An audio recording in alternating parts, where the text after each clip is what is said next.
quero começar essa reunião hoje dando 2 testemunhos que eu recebi da reunião da semana passada.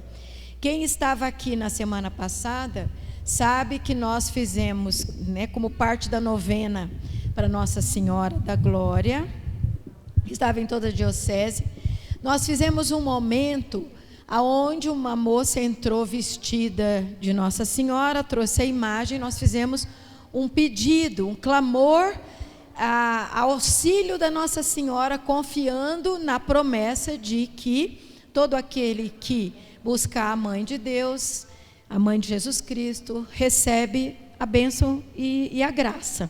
E eu recebi 2 testemunhos que eu quero contar para vocês. O primeiro testemunho é da costureira que fez a roupa da moça que veio aqui. A gente pediu para uma costureira fazer uma roupa igualzinha estava lá na imagem, na internet, ela fez. E ela depois nos procurou e contou o testemunho que quando foi pedido para ela fazer a roupa, ela estava numa situação onde o marido dela estava com um tumor, agora não lembro direito se era no fígado, e estava assim numa situação grave, atrás de fazer a cirurgia e de resolver, e ela estava muito triste, mas mesmo assim ela aceitou fazer a roupa para Nossa Senhora, fez de bom coração, e quando ela terminou a roupa, ela recebeu a notícia da filha dela, de que não era para se preocupar mais, porque aquele tumor não era maligno, ele não era o que eles pensavam, não era do tamanho que eles pensavam. Então ela quis agradecer a essa honra de fazer a roupa, recebeu um grande milagre. Aplaudir Jesus, gente. Glória a Deus.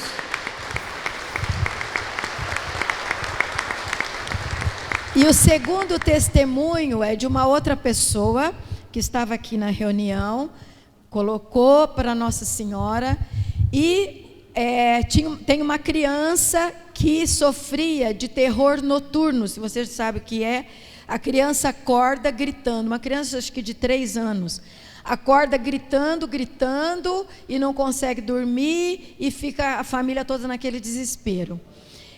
E nessa noite, a criança acordou, nessa noite da segunda-feira, do dia do grupo aqui, a criança acordou, levantou, foi no quarto dos seus pais, deitou e dormiu. No outro dia cedo, a criança virou para o pai e disse assim: sabia que eu não fiquei com medo, porque Nossa Senhora veio aqui e deu a mão para mim?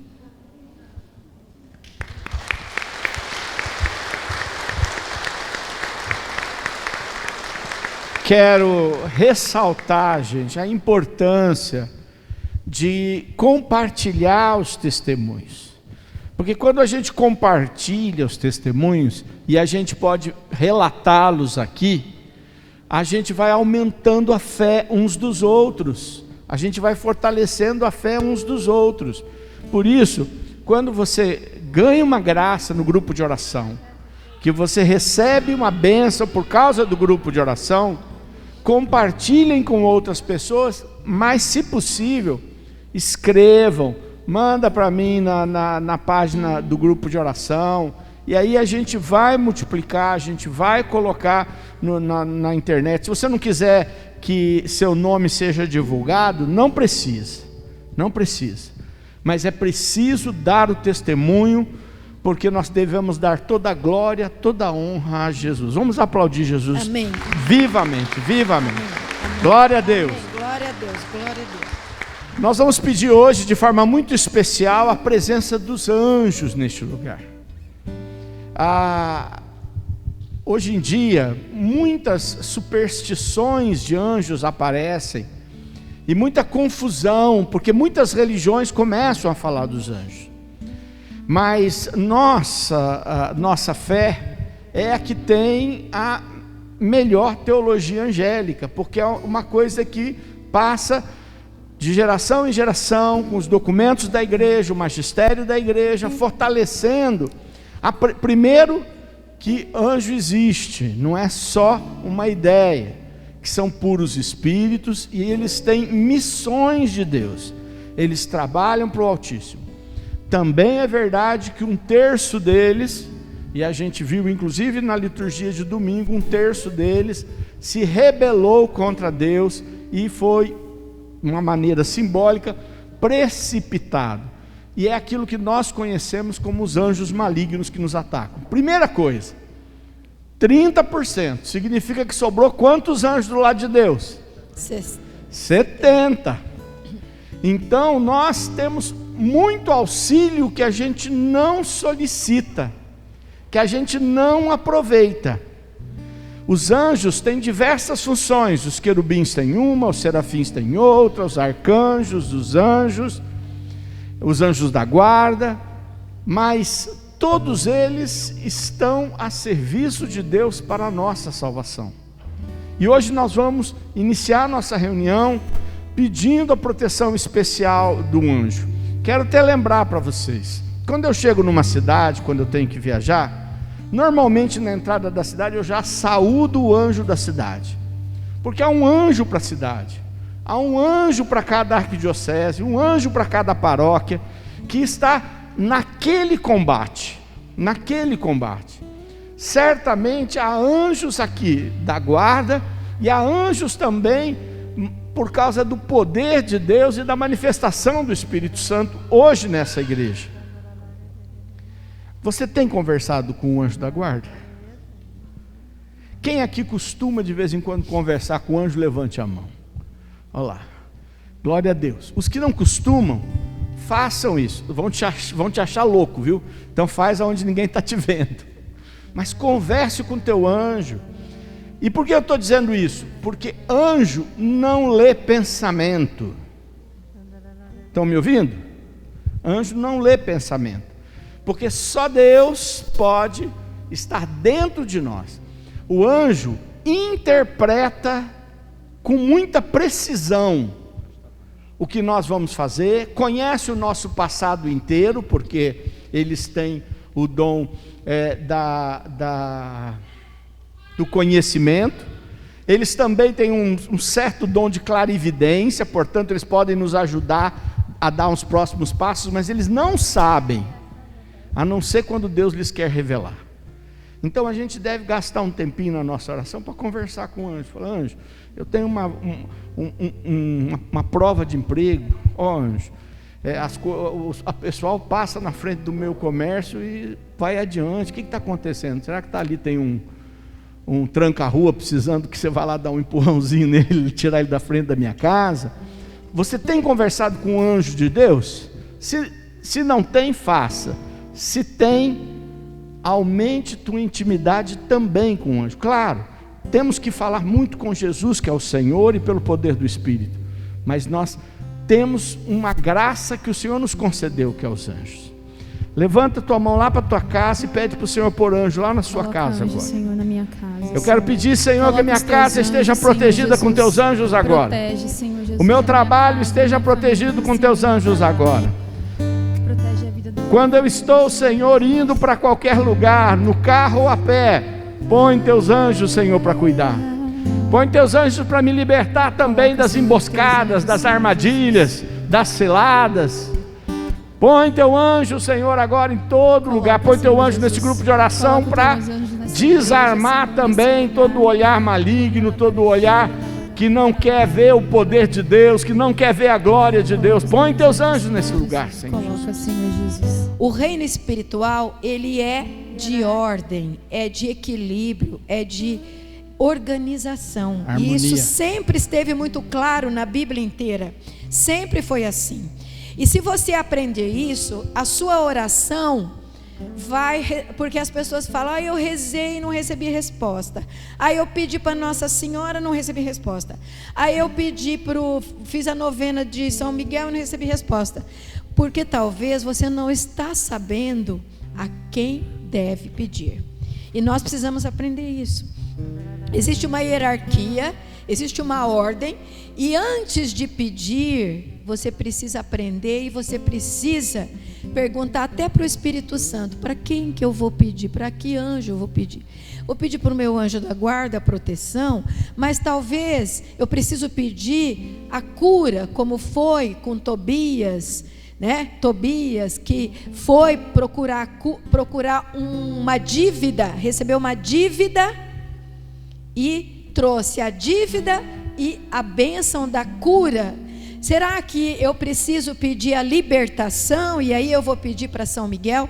Sabe, nós precisamos deixar de ser esses cristãos que ficam rezando qualquer coisa e fazendo qualquer coisa e depois dizem assim: mas eu pedi tanto e não recebi resposta. Então feche os teus olhos e peça que você aprenda, que você progrida na escuta do Espírito Santo, que o Senhor que você possa aprender interior. a orar como convém, que você possa pedir de maneira correta ao anjo que o Senhor dirige para você pedir, o anjo certas hierarquias certas. Jacó chega naquele lugar, é o lugar que ele já havia dormido e visto os anjos subindo e descendo, na famosa escada de Jacó, que ela tem toda uma experiência mística, ela é usada em todos os ensinamentos dos principais místicos da nossa igreja. E aí ele fala para a família dele, para pegar o barco e atravessar o Jaboque, atravessar o rio. Não é? A Bíblia usa lá os termos bem arcaicos, né? Porque é o grego antigo, fala, pega o nau do Jaboque, quer dizer, pegou o barquinho, e coloca a família e atravessa a família. E ele não vai, ele fica. E manda a família dele esperar. E ele sabe que ele tem que enfrentar o retorno para a casa dele, uma casa que ele saiu de lá, trapaceando o seu irmão. Ele trapaceou o irmão dele. E ele estava voltando para lá com 21 anos depois. E ele volta com a família, não sabe como vai ser recebido pelo irmão, não sabe se o irmão guardou mágoa e ia de repente descontar na família dele, mas ele coloca a família no barco, atravessa a família, e aí ele descobre uma coisa que todos nós, eu já sabia, uma coisa que todos nós precisamos. Ele entra no combate espiritual primeiro.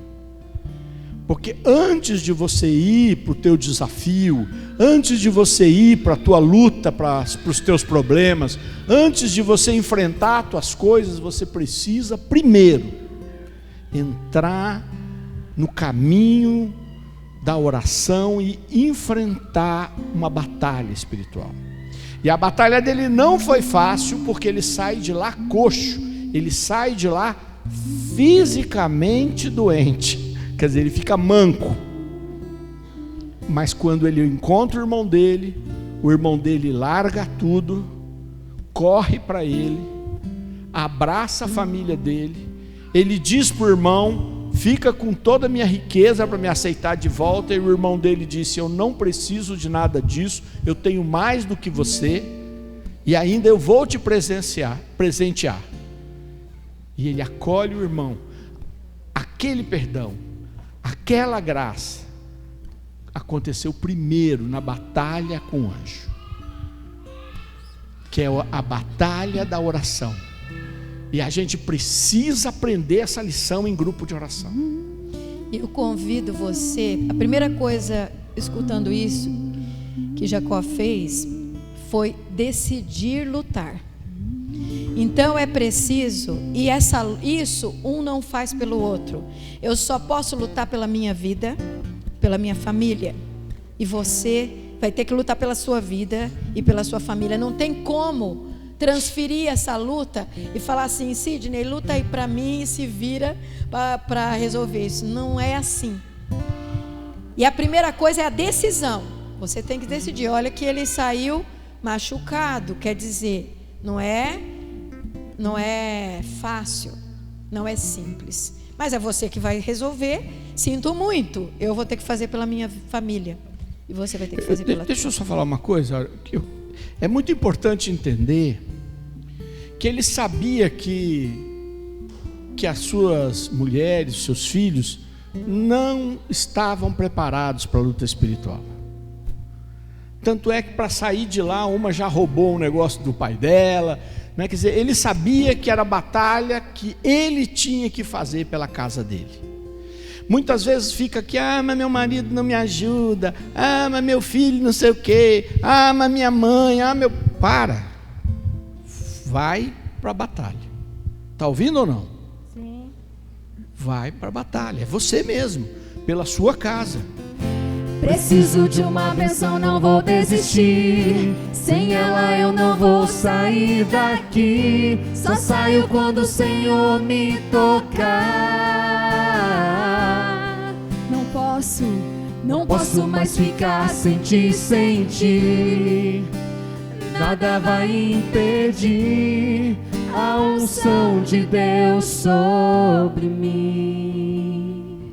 Eu quero compartilhar duas passagens com vocês. Hoje eu rezava muito e o Senhor tem me inquietado, e eu percebi que essa minha inquietação também tem estado na coordenação, na Áurea. Ela não conversou comigo isso, mas pelo que o Senhor tem falado com ela, eu até falei, vou colocar a camiseta do grupo de oração hoje. Aí desci, o Laércio tinha ido me pegar, ele falou, hoje eu ia sair, falei, vou pôr a camiseta do grupo de oração também. E o que é que o Senhor tem me incomodado? Ele tem me incomodado porque muitas pessoas têm passado a ter uma atitude passiva da fé.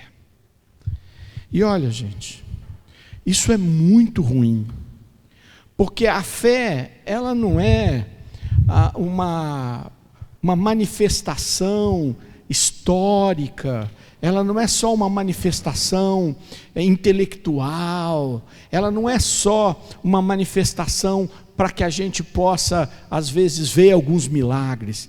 Ela é muito mais do que isso. Se Deus, Ele mesmo, se tornou um de nós, veio viver conosco, é para nos dar algo mais do que aquilo que o mundo pode nos dar. O mundo pode dar bens, e até mesmo algumas pessoas são saudáveis, bastante saudáveis, durante muito tempo. Mas esse tempo é nada perto das coisas de Deus.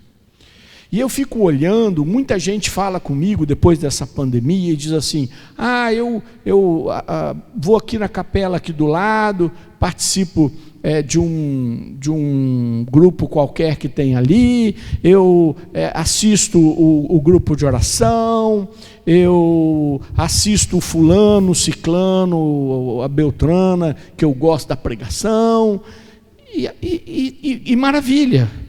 Mas olha para a vida, quanto você avançou numa experiência pessoal, quanto você cresceu, ou você se tornou um assistente, uma pessoa que assiste.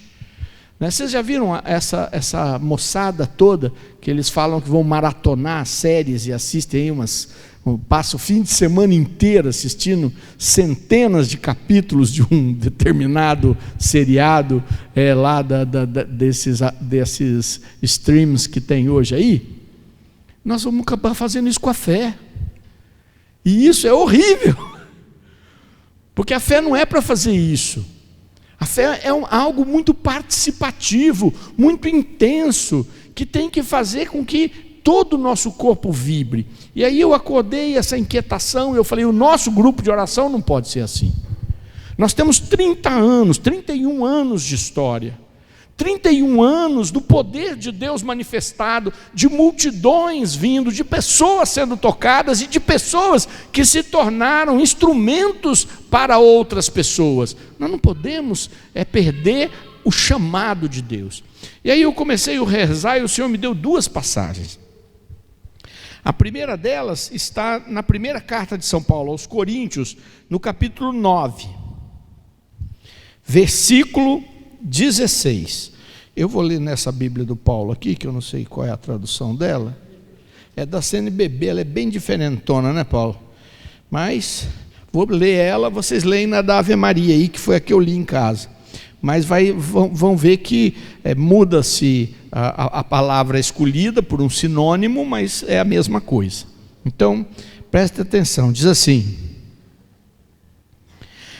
pois se eu anuncio o Evangelho isso não é para mim título de glória, é antes uma necessidade que me é imposta. Ai de mim se eu não anuncio o Evangelho. Palavra do Senhor. Eu gosto mais da palavra na Ave Maria que diz assim, é uma obrigação que me impõe. Necessidade parece que é algo que a gente precisa para se satisfazer. Obrigação é algo que a gente sente-se obrigado a fazer. A gente sabe que é nossa responsabilidade. Eu sou uma pessoa muito responsável, demais, natureza. Diz o ditado que quem é muito responsável, mais responsabilidade lhe dão, mais responsável fica. E quem é irresponsável, menos responsabilidade lhe dão, mais irresponsável fica. Então eu não sei se é só da natureza, mas eu sou muito responsável. Quando uma coisa é minha responsabilidade, às vezes eu não tenho culpa nenhuma na situação, mas eu fico arrasado. Aí tem que rezar para Jesus curar. O que acontece é que o Evangelho para São Paulo era uma obrigação. E ele falava, ai de mim se eu não fizer isso. Mas puxa vida, Paulo já tinha mudado de vida, Paulo tinha enfrentado viagens terríveis, Paulo tinha sido e continuava sendo um instrumento poderoso de Deus, ele estava numa comunidade complicada, uma comunidade bagunçada, um porto da Ásia, um porto cheio de mistureba, tinha religião para todo lado, templo para todo lado, cada templo pregando um Deus diferente, cada templo pregando uma devoção diferente, tinha desde sacerdotisas prostitutas até templo para outras coisas, tinha de tudo. Ele estava no meio disso tudo, e ele fala assim, olha e fala, ai de mim, se eu não evangelizar. E eu penso que quem vem num grupo de oração, e um grupo de oração que vive no poder do Espírito, como é o Filhos de Sião, ele tem que sair daqui dizendo, ai de mim se eu não fizer nada do Evangelho para ninguém. Ai de mim se as minhas portas estão fechadas só para as minhas necessidades. Se eu não me sinto obrigado a passar para os outros as bênçãos que eu sei que são boas, que eu não sinto necessidade de gastar tempo para interceder pelos outros também, ou se eu só consigo olhar a minha necessidade para rezar pelas minhas coisas e pedir que os outros rezem por mim, e eu não percebo que eu recebi de Deus uma missão, um empurrão, e São Paulo diz, ai de mim se eu não evangelizar. E eu vejo São Paulo, ele era incrível, ele está lá preso no cárcere Mamertino em Roma, fechado, um guarda na porta, não é, pensa só, um prisioneiro que deixa um guarda só para ele, né? E ele fala assim, revesti-vos da armadura de Deus, o cinturão cingido com a couraça da justiça, a espada do Espírito que é a palavra de Deus. Ele olha para o guarda e começa a proclamar uma das orações mais fortes que a gente reza hoje, que é a armadura do cristão. Quem aqui já rezou a armadura do cristão?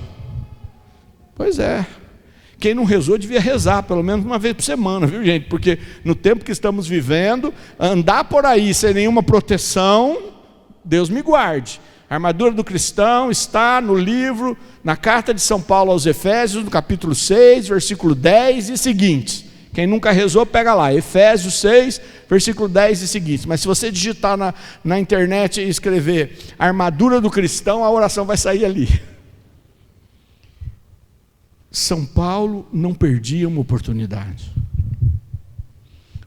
O barco dele estava sendo levado, começa a ter tempestade, ele já avisa, chama o cara e fala, ó, se alguém se mandar, todo mundo vai morrer. Se você fizer todo mundo ficar aqui, todo mundo vai se salvar, porque o Deus a quem sirvo me disse isso.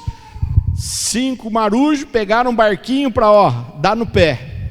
O capitão fez o quê? Mandou furar o barco, falou, não, ele acreditou, percebam. Ele falou, esse cara realmente fala com Deus, esse cara realmente é um homem de Deus, se ele está falando que a gente não pode deixar ninguém embora, eu não vou deixar. E todos se salvaram. O barco naufragou. E a ilha que eles caíram, ele ainda acabou curando o povo daquela ilha, acabou sendo picado por uma víbora e não fez mal para ele. Você tem uma missão diferente de São Paulo, eu também, e a tua é diferente da minha, mas você tem também uma obrigação. Você tem uma obrigação de enxergar as coisas espirituais, de poder levar as pessoas para experimentarem e para virem experimentar. O Senhor me deu a outra passagem, eu rezei e falei, é isso mesmo, Senhor? Será que é isso que o Senhor está dizendo? E aí eu pedi para o Senhor me confirmar, e Ele me deu uma passagem da carta de São Paulo aos Romanos. Carta de São Paulo aos Romanos, versículo 14. Como invocarão aquele em quem não tem fé? E como crerão naquele de quem não ouviram falar? E como ouvirão falar se não houver quem pregue? E como pregarão se não forem enviados, como está escrito? Como formosos são os pés daqueles que anunciam a boa nova. Palavra do Senhor. E eu falei, o Senhor está confirmando. Vocês percebem que era uma confirmação? Eu estava rezando, o Senhor falou, ai de mim se eu não evangelizar. Falei, Senhor, será que é para mim falar? Eu estou achando, será que esse grupo precisa ouvir essa mensagem? Essa é uma palavra para pregadores, sei lá. E o Senhor disse, como crerão se não houver quem pregue? E como pregarão se não forem enviados? Então eu vou dizer para vocês, se estava faltando o serem enviados, toma. Estou empurrando vocês. Estou dizendo, nós não sabemos quanto tempo temos. Não sabemos.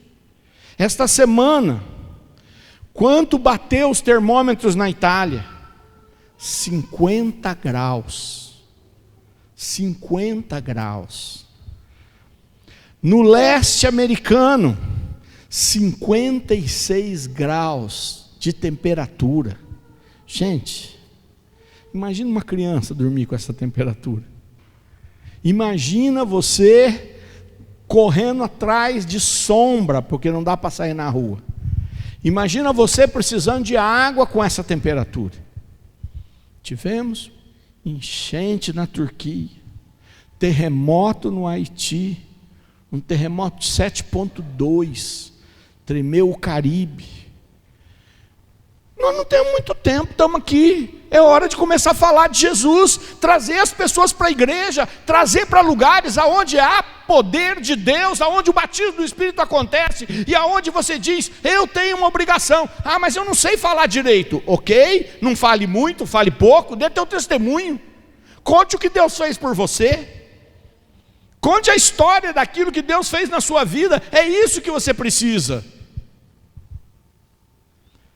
Quero encerrar lembrando que durante a campanha política, eu fui numa indústria para fazer uma reunião com os funcionários, pedir voto. E o dono da indústria falou assim para mim, eu não vou parar não vou deixar você falar não, né? Porque é assim hoje em dia as pessoas têm suas preferências. Mas você pode andar aí no pátio e falando com as pessoas aí, que é o horário da quentinha, então eles vão estar aí espalhados, já comer no refeitório, vão estar espalhados. Quem precisa bate na porta, né? Saí andando. E daqui a pouco eu virei assim um pedaço da construção, da indústria, a indústria grande, e tinha um cara sentado, eu olhei para ele e reconheci ele do grupo de oração. E ele me reconheceu. E eu vi ele com a Bíblia na mão. E eu fiquei super contente. Como ninguém estava dando muita importância para mim, eu resolvi ficar conversando com ele. E sentei com ele e começamos a conversar. Nisso chegaram duas pessoas, e eu percebi que elas estavam esperando eu sair para conversar com ele. Aí ele falou, olha Sidney, você me dá licença que eu vou conversar com esses dois amigos aqui, porque eles estão passando um momento muito difícil na casa deles, eu vou rezar por eles, e eu vou conversar com eles. Nisso eu olhei para a Bíblia na mão dele, e a Bíblia na mão dele estava de ponta cabeça. E aí eu me toquei, que ele não sabia ler. Eu me toquei, a Bíblia de ponta cabeça, ele falando com a Bíblia de ponta cabeça, eu falei, ele não sabe ler. E aí eu saí e fiquei meio pertinho, assim, conversando com outras pessoas e ouvindo. E eu percebi que ele estava falando para eles o que ele tinha ouvido aqui. Ele não sabia ler a Bíblia, mas ele sabia ouvir o que o Senhor falava no grupo e passar para as pessoas que trabalhavam para ele. E aquelas pessoas poderiam procurar muitas pessoas naquele momento de dor, mas procuraram quem? Procuraram ele, porque sabiam que ele era fiel. O Senhor espera fidelidade de nós. Eu quero fazer uma oração por vocês, enviando nesse momento. Há uma missão tremenda, que é falar, testemunhar as coisas que Deus já fez na sua vida para outras pessoas. Deus vai dar o momento certo, Deus vai dar a pessoa certa. Pai amado, nesse momento, no poder do Espírito Santo, que todos estes teus filhos e filhas sejam enviados a anunciar, Senhor, nas suas casas, no seu trabalho, na sua vida, a tua bondade, o teu evangelho, os milagres, Senhor, que tu realizas na vida de todos. Que todos os que estão aqui sejam testemunhas, jovens, crianças e adultos. Que todos, Senhor, sejam revestidos agora. Que eles recebam do envio que vem de Jesus, quando disse, ide e anunciai. Dá-nos, Senhor, esta unção agora. Em nome do Pai, do Filho e do Espírito Santo.